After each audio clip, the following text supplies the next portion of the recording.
Segunda carta de Paulo aos Coríntios.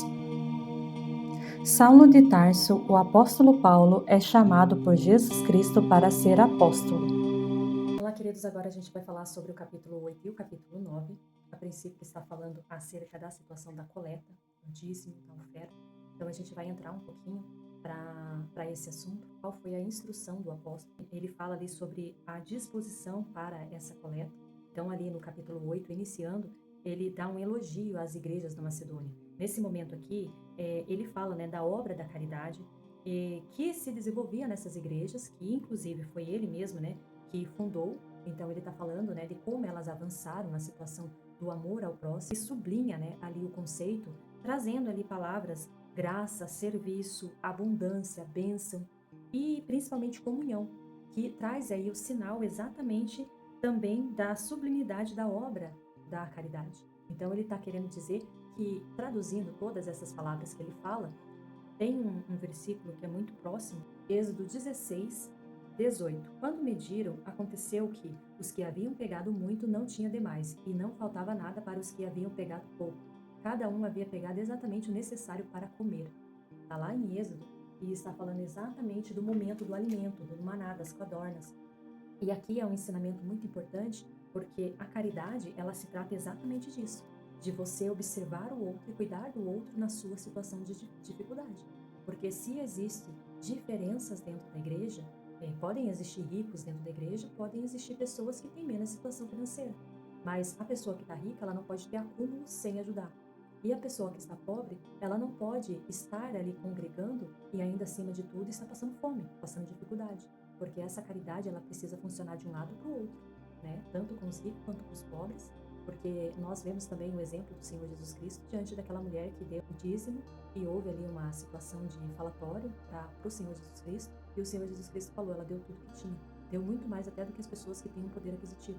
Então aqui o Senhor Jesus Cristo, ele quer nos ensinar, nós precisamos nos colocar ao cuidado do outro, para dar o pão, para dar o alimento, para dar ali a roupa para a pessoa não sentir frio. Então todas essas coisas a igreja precisa se apoiar uma ajudando a outra. E aqui ele está trazendo um elogio para essas igrejas da Macedônia, e ele também está tentando, trazer ao entendimento exatamente, estabelecer a igualdade entre os fiéis. É o ideal ao qual visa o próprio cristianismo, essa igualdade entre os fiéis. E aí a gente vê a situação. O que colheu muito, trata-se do maná do deserto. Então, aqui é aquela passagem que nós lemos ali em Êxodo, que traz a informação. A gente precisa pensar que aquele que resguarda muito, nos seus celeiros e tudo, que não deixa essa comida estragar, que ele possa compreender que Deus o mantém e que assim, quando ele tem muitas coisas, ele pode abençoar a vida de outras pessoas, ajudando as outras pessoas também. Então, se compadecendo, cuidando, sendo generoso. E aí a gente vê ali que no 9, a esmola não deve demorar. Ou seja, o cuidado que você pode ter com alguém não se pode demorar. Esse aqui é o ensinamento. E essa manifestação de caridade, que ele está exatamente dizendo aqui, dos coríntios, para com os cristãos da Judeia, isso traz louvor a Deus e também resultará no agradecimento e oração por meio dessas pessoas que são ajudadas. Então ele está querendo dizer que o coração de Paulo, ele exulta, porque isso é precisamente aquele dom inefável que Cristo veio trazer à terra, que é a caridade. Então certamente a gente precisa se compadecer do outro, cuidar do outro, e a gente tem principalmente que pensar em 3 grupos. Existe os órfãos, as viúvas, o estrangeiro e aquela pessoa em situação de vulnerabilidade social. Aquele que dá a comer a um dos meus pequeninos, a mim me dá. Aquele que dá uma roupa, uma coberta e tira o frio daquela pessoa, ao Senhor Jesus Cristo está dando.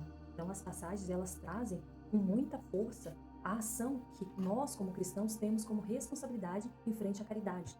Porque não é só doar um dinheiro. O que você tem feito? Você tem doado o seu tempo? Tem doado recursos? O que você tem feito nesse tempo? Porque nós somos chamados para fazer isso. Eu gostaria de ler Salmos 111, 9, que está escrito assim: Deus pôs o seu povo em liberdade e fez com ele uma aliança eterna. Ele é santo e poderoso. Para ser sábio, é preciso primeiro temer a Deus o Senhor. Ele dá compreensão aos que obedecem aos seus mandamentos. Que o Senhor seja louvado para sempre. Então, é muito importante a gente compreender que tudo isso que o Senhor fala acerca de se compadecer, cuidar da pessoa na sua dificuldade, tudo, Assim como tem aquela passagem do bom samaritano, para cuidar daquela pessoa que está em dificuldade, nós temos essa chamativa. Então aqui o apóstolo ele está exatamente chamando essas pessoas para cuidar do povo da Judéia, cuidar ali do povo de Jerusalém. Capítulo 9, versículo 8. Então ele diz assim: E Deus é poderoso para fazer abundar em vós todos os bens, para que, tendo sempre em todas as coisas tudo o que é suficiente, abundeis em toda boa obra, como está escrito: espalhou, deu aos pobres, e a sua justiça dura para sempre. Então fala exatamente da multiplicação, porque conforme o cuidado que você tem com o outro, a promessa que o Senhor tem sobre a sua vida é que você vai ter em abundância, não vai te faltar. Por muitas vezes você tem ali um pouco de dinheiro e você dá todo aquele dinheiro ali no auxílio de alguém, você compra uma cesta básica e tudo, e você pensa, poxa, como que eu vou passar? A promessa do Senhor é que diz que Ele vai prover, Ele vai cuidar de você e não vai te faltar nada.